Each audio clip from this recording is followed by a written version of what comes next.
Welcome to Sis Cakap Banyak. Today, we will be talking about the best, the most underrated, and the most underwhelming movies of 2019. And to give you guys something a little bit extra, today we're not just talking about ourselves. We have an expert in the industry right here. We have here, What's up, guys? Dash, introduce yourself. Woo! What's your Guys? name? What do you do? So my name is Dashran and I'm a film critic and the entertainment editor of Lawyat.net. So in 2017, I actually had a short stint writing about movies on Screen Rant. Yeah, right. Yeah, Screen Rant. Yeah, Screen Rant, the international That's US so website. cool. Do you have a Malaysian branch or No, you just no. I was freelancing Nice. So but then after that, I wanted to do something like Malaysian, Right. within the country, and also I approached Lawyat and all that. Then initially I was writing for hype and all, just to test the waters and all that. Right, But then after that, earlier this year around March, we launched Lawyat.net's entertainment section, and I became the editor there. So I write movie reviews, I do daily news, film analysis, box office breakdowns and all those kind of things. Yeah. Quick question. So what does it take to become a movie critic, reviewer, whatever? I guess first thing you need to do, just like any other job, ideally you need to have a deep passion for it. Going to the cinema is my happy place. I can go there 7 times a week, no problem. I've literally done that before also. So you need to have the passion. Then I started reading movie reviews when I was a kid. Roger Ebert, and then later on when I was older, Pauline Kael and all these people, and there was at the back of my head, although at that time I didn't know you could even be a film critic in Malaysia. I didn't even know such a thing existed. But then over the years, especially in the past 6 years or so, I made calculated efforts towards making it a career. It's really fun, it's really exciting. Right. So and then if you're a movie buff, Yes. on Sis we have something special you guys can do. What is it, you ask? Well, you can join our CIS movie community, Clips Malaysia with a K, and yeah. So if you join there, you can follow them on Facebook and Instagram as well. They're really cool because every week they give away movie passes, movie screenings. They give away merchandise. Free you get tickets! trailer updates. All right, so you can nitpick all the trailers you want, and you also get movie news and all that as well. Okay, but don't forget to check out Lawyat as well. You can check out this man's writing and movie reviews as well. The best movies of 2019. Okay, so just a heads up, I think we got to mention this. Number one, it is as of November 2019. Number two, there will be spoilers. Complete Spoiler spoilers. alert. If you haven't watched any of these movies, just mute it. Mute it. Just watch our beautiful faces. Just keep the video going, guys.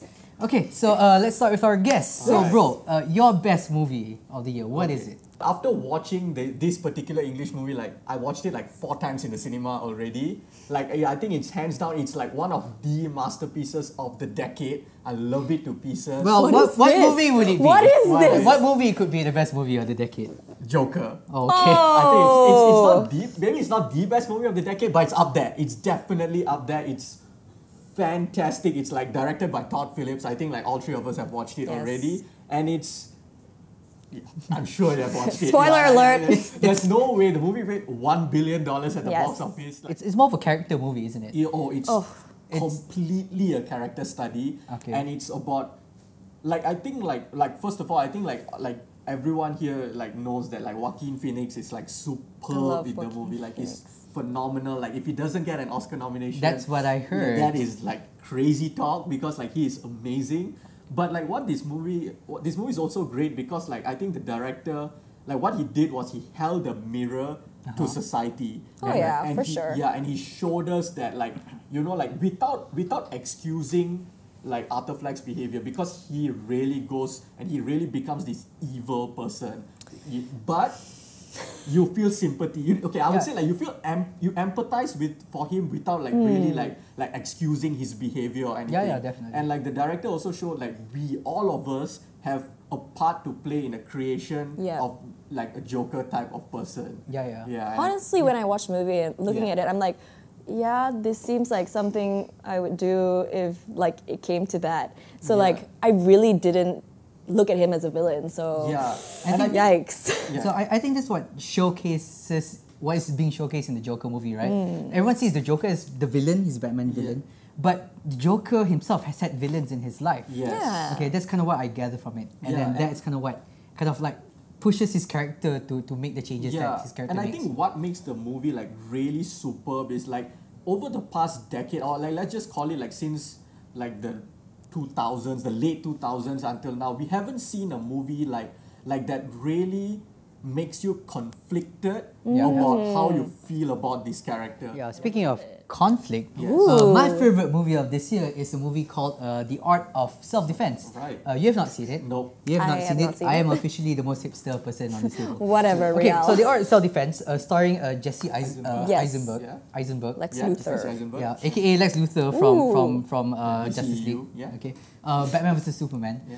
So the movie is okay. I love it for many different reasons. The synopsis of the movie is that it's about a guy who was bullied most of his life, so he ends up being afraid of people. Oh my That god, is this a- sounds very Yeah. similar. Yeah, very similar motivations, Yeah. right? Yeah. And then he goes off and he joins this karate class because at first they asked him like, why you want to join? And some of them and then he said that I want to defend myself, I want to for health and fitness or whatever. But his real motivation is to become what he fears. So it's like the anti-Batman movie. Right. Okay, so it's like Batman went off to train to learn to become like the savior of Gotham, Yes. right? This guy, he went to learn to become what he feared, and at the end of the movie, it actually worked. Okay, at the end of the movie, he actually became what he feared. So at the end of the movie, he became like the person who bullies other people. So it's kind of like this opposite of a superhero, Okay. where it shows that Anti-hero? you can study violence and then you can become a savior, or you can study violence and become a villain. Yeah. Right. Okay, Okay. so that's so intriguing.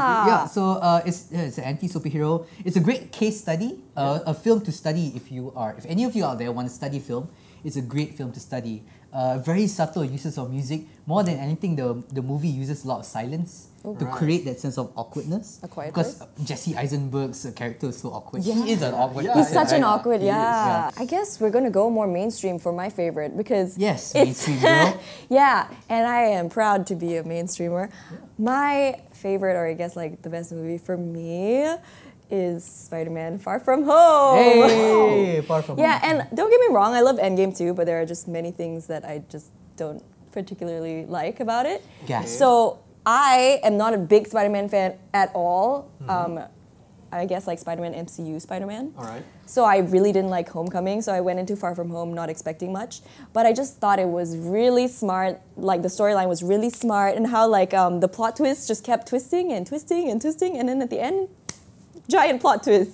So I was like, oh, wow, this is fun. I What makes really it- enjoyed it. Yeah, what makes it interesting is that we know that plot twist is coming. Yeah, but Yes. We know it was coming. you know, but then it's still, Yeah, it still threw you yeah, off. because like that scene where like he gives Mysterio the glasses and then he walks away. You know that because you already know that Mysterio is not a good Yes. person. Yeah. But the way it's directed, like when you see like Spider-Man just walking away and then like Jake Gyllenhaal, he's so superb. He's so in tune with the character. Right. He just go like, and that's how you do it. And then like his like his team and all like he All takes out come the, out and that you're was just the like, illusion. Yeah, that was a superbly yeah, directed so I scene. thought it was super epic. Even like the CGI with all the Oh, big yeah, like yeah. holographic, I guess like Yeah, the illusions. yeah, I and all was that. like, Yeah, it was really what? good. This is insane. And so I really didn't expect that, and I think it was just really enjoyable for me. So that is my favorite of 2019. I think it's one of the things that show like how good of an actor Jake Gyllenhaal really is. Super. Like not only was he acting, he was acting. Yes. He was acting. You know? Yeah, and like Very cool. it's a character that could have been just like a one-dimensional villain, and Oh, all, but yeah. I think like Gyllenhaal really brings a lot to it. You know, he True. elevates the character to another level. I think he could be another Loki. Oh, he seems like Yeah. it. That's what I think. Yeah. He's a trickster. Yeah. He is. He's theatrical. Magician. He likes putting up a play. Yep. That's Loki right there. Just to usher in Phase 4. I don't know if Yeah. he'll come back. There are fan theories that he's still alive. that I his death believe I is an think illusion. he will be I think like they are building towards like a Sinister Six movie. Oh, yeah. Ooh. Like with all the like Spider-Man villains with like Vulture, which is like Michael Keaton's character and all that. Oh, so I I like think I think Mysterio might be part of that faction right there. That's so, pretty cool.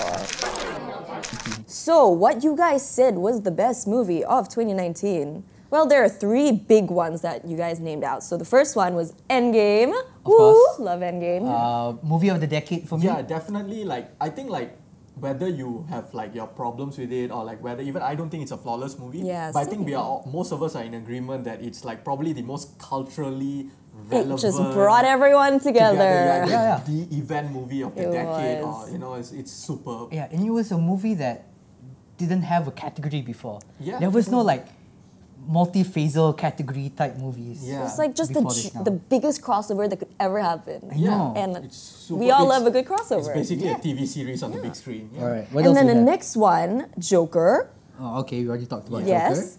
And this is very surprising. I don't know about this, but maybe one of you guys have watched it. Yeah, what It's is called it? Big Ill. Oh yeah, I've watched it. Yeah. Yeah? it's- Do you like it? I wouldn't I wouldn't consider it the best Tamil movie of the Okay. year. It's an action movie, but it's also about it's basically a movie about this guy who is a gangster Right.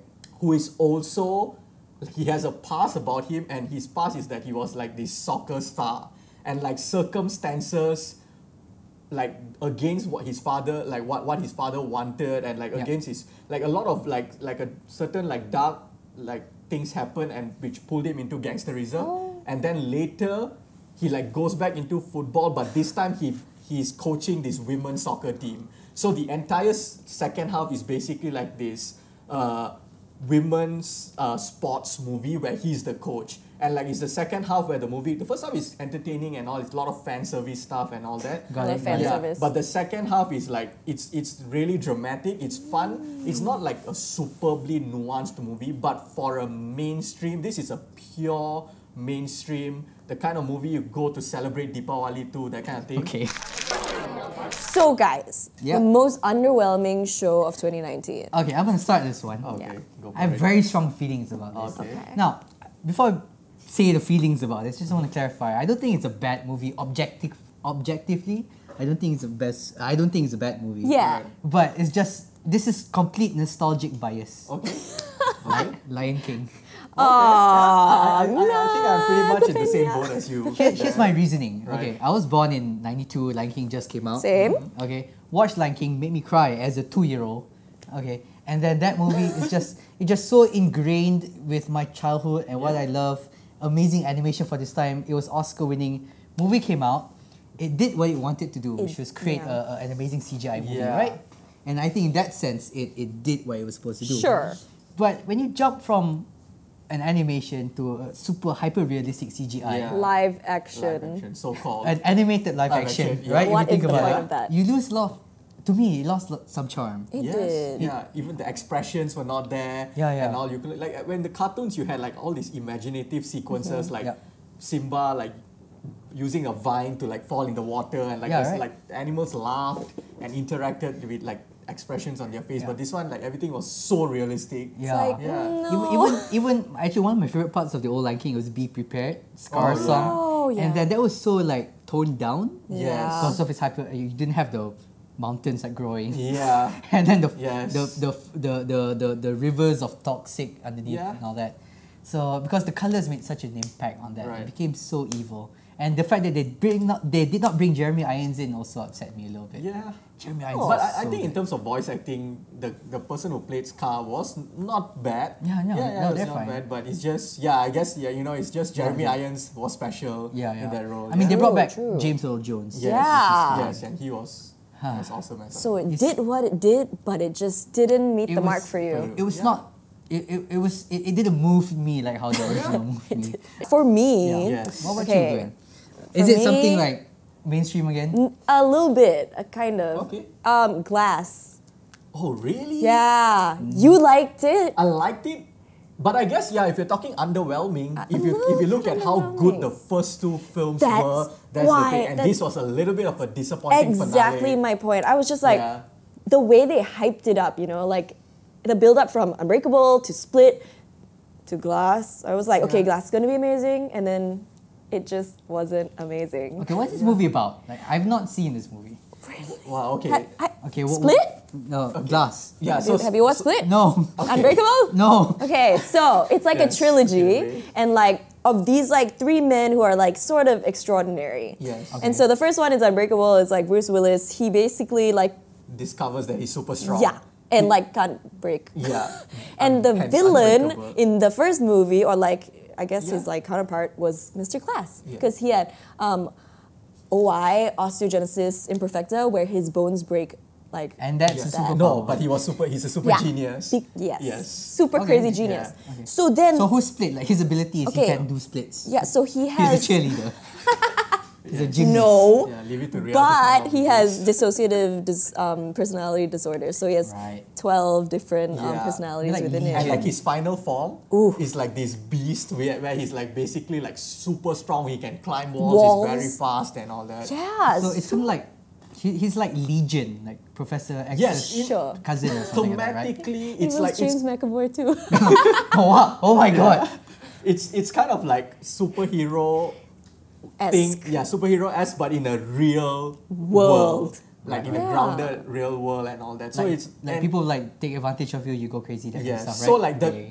the glass like is what she's talking about is basically the finale of the Yep. trilogy and where like all three of them are like meeting for the first time and all that and it was Wah, it's kind wah. of under-delivered in it terms of a was- psychological Yeah. thriller. So can you say that Glass shattered your expectations? Hey. in a bad way, bad yeah, way, yeah, sure. okay. But yeah, that's my choice. Okay, How about so you? my choice is a movie that at this point of recording hasn't been released yet, but when the video comes out, the embargo would have been Oh, no. lifted. Oh, no. Don't worry. Like I'm pretty sure. So you have seen this movie that's yes. not out yet? Okay, Yes. okay, so great. so What is it's Charlie's Angels. it? Wait, what? Okay, yeah, I'm Charlie's. so looking forward Okay, to that. so he's super excited. I'm not excited. Okay, you see, I was like kind of excited because like the first two movies with like Cameron Diaz, Love Drew them. Barrymore, and Lucy Liu, they were basically they were very self-aware, cheesy summer popcorn flicks. But this movie does not know what it is at all.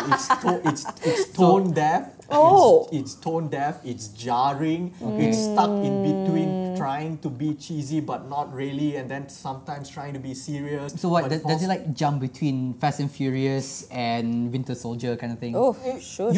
Even then also it doesn't, because the thing is when it goes to the serious parts, Yeah. like Elizabeth Banks she directed Pitch Perfect 2, she did not direct this as well at all. She's also the writer. Everything is so contrived. It's so like there's so much of like red herrings that don't make sense, and like everything is so convoluted, and like the characters that they are introduced as smart, suddenly they are dumb. Oh, And like like no. there are things like that don't make sense, and like it becomes very very on the nose in terms of like so blatantly so they're trying to make this very female empowering movie, and I kind of like that. Like I liked it in Ghostbusters, and I liked it. love Ghostbusters. Yeah, like I liked it. A lot of people didn't like the Ghostbusters remake. I enjoyed it. I liked Ocean's 8 as well, but this one, Ocean's 8 was Me actually too. pretty good. this one I is liked it. so lame. It's so shallow. It's so like on the nose with it. So yeah, it's not a good movie I at all. expected this so Kristen well. Stewart is good though. I like Kristen Stewart as an actress. I thought she was fine here. Right. Yeah. That's She I smiled? I guess so. I mean, looking at the trailer, I thought it was pretty cool. Yeah. Ah, okay. All We'll right. have to watch to check it out. Yeah. Movie for me that was really underrated 2019. I didn't even bother to watch it. in the cinema. Sharknado. Yes. No, I'm kidding. It's Alita, Battle Angel. Alita. I think it was properly rated. Really? Okay. See, I think- didn't care to watch it, Okay, okay, and then I was but- like.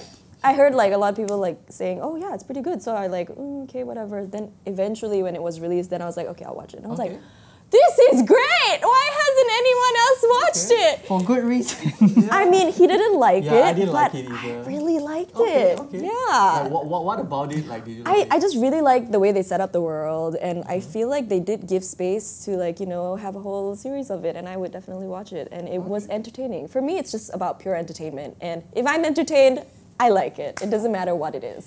Well, we both disagree with you. Yes. We had this conversation. Let's do this.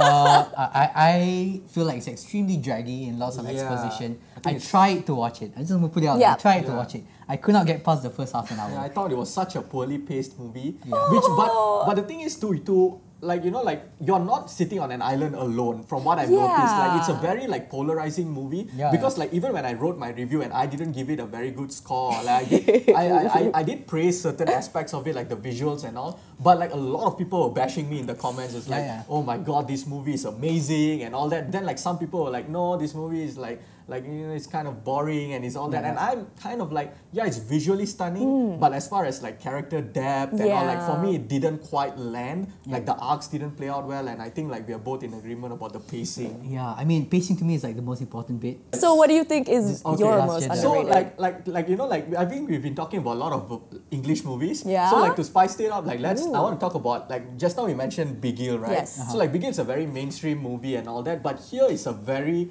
underrated Tamil movie that Talk about everyone- spice it up, right? Yeah. Let's add some curry to that. God. Like, so basically, I'm talking about this movie called Peranbu. This movie called Peranbu is basically about this single father who is taking care of his daughter with cerebral palsy. Yep.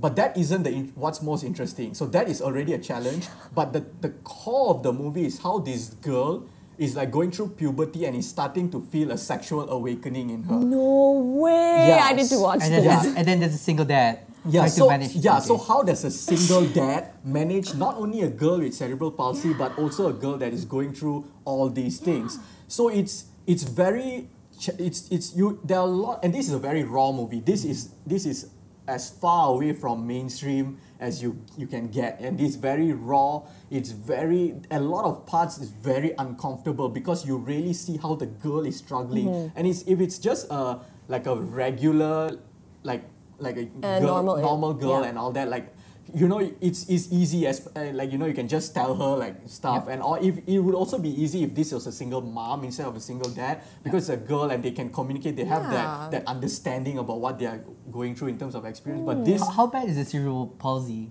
Like, it's pretty bad. That means she can understand certain things, but she cannot she cannot just go to normal school and all that. So it's a lot of challenges, and it's very discomforting movie at times. Like there's this one scene, like this how raw the movie is, right? There's this one scene where the dad goes to like this female pimp and like basically well, we went there. Okay. and basically asked the female pimp like is there any prostitutes that could help someone of his daughter's condition? Because, and he's not doing it like as a bad thing or what, because like they address it in the movie, like someone like her is probably not going to have a regular marriage, she's not going to have a regular relationship and all that. So how do you get that sexual release? And it really dives into all of this. Whoa, that's really deep. It's very deep, it's very uncomfortable, but it's also a very, very profound movie. It's a very emotionally moving movie, and it's not depressing at the end. As a dad, I want to see this because Me too. my daughter I'm not a dad. becomes 13.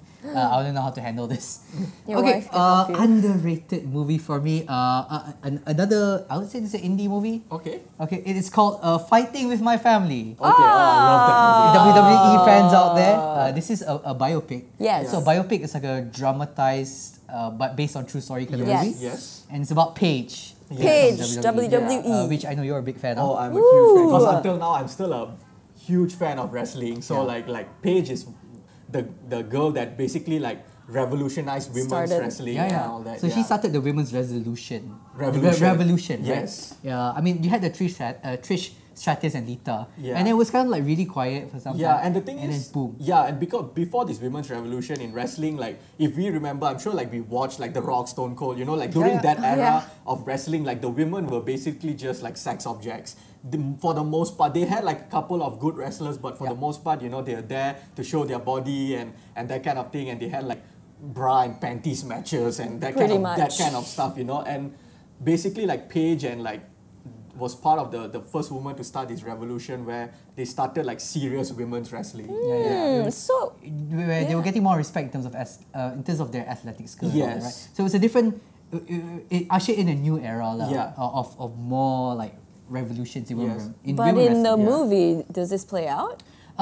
She did talk about like how she was there and then her insecurities came in Yes. because all the other potential divas were like models and cheerleaders and all Yes. that, right? So when she came in, she did challenge that notion a little Yeah. bit, but then they brought it back even deeper because there was this one scene where she was in the bus, right? And then she felt like these girls were talking bad Yes. about her, so she confronted them. It's like, why are you calling me stupid? Why are you saying all these things to me? Yeah. And then one of the girls who was a model, and then she was like, I'm not talking about you, I'm talking about my daughter. Yeah. What? Okay, so and then show a picture of her daughter, and then she was like, "See, I'm not I'm not just tits and ass. Oh no. I'm so- more than that. I'm yeah. here trying to create a better life for my It shows daughter. both sides Yeah. of the picture. Ooh. Yeah. Which may not be Yeah. the most accurate thing because Paige does use her sensuality A little bit, as a feature of her character. I was in tears by the end of it. The Rock cameo was so good. So good. It So felt good. like The Rock was there, and he was Yeah. there. He was it there. felt like this was like 1998 all over again. Yeah. So that was pretty much my most underrated movie. Yeah. What are you guys looking forward to? Let's say not just December, but maybe like to earlier of Oh next year. no. Oh, yeah. Yeah. Okay. I'll just say like December because like as you can see like from the t-shirt I'm wearing, I am a hardcore Star Wars Get fan. out of here, man. I am a hardcore Star Wars fan and Get I out am here. dying to watch Rise of Skywalker. I know a lot of people I'm not dying to watch it. I died watching. The yeah, Last because Jedi. you see a lot of people like him, like you know, like they have jumped off the Star Wars train. Like I can understand certain perspective because of the Last Jedi, but the Last Jedi, I love Star Wars. I really love Star Wars. The Last Jedi just made me love it even more. So like now I am on the train as I've ever been. But you know, Yeah. you're talking about how Paige started the girls' revolution in Yes. WWE. I'm waiting for this Charlie's DC girls' revolution in 2020 with Birds of Birds of Prey Prey, yeah. and Wonder Woman 1984. Yes, 5. 1984. Yeah. I'm a little bit apprehensive about Birds of Prey. Don't get me wrong, like, I think Margot Robbie is the best part of Suicide Squad. I'm just Sure. looking forward to the emancipation, the fantabulous emancipation Emancipation of of Harley Wanda. Quinn. Of Yes. Mimi?